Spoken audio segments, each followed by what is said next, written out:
I think you can see this. This is not touching because of the magnet I have placed here, and this magnet is facing north. Is placed at the position north,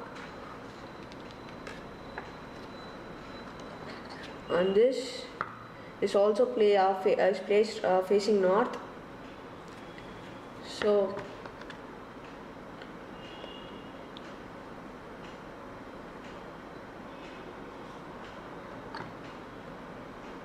So just place it.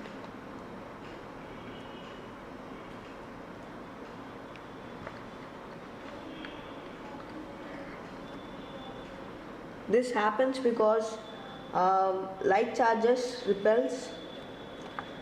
So see, and I have, if you spin it, it will spin for a long time because of less friction.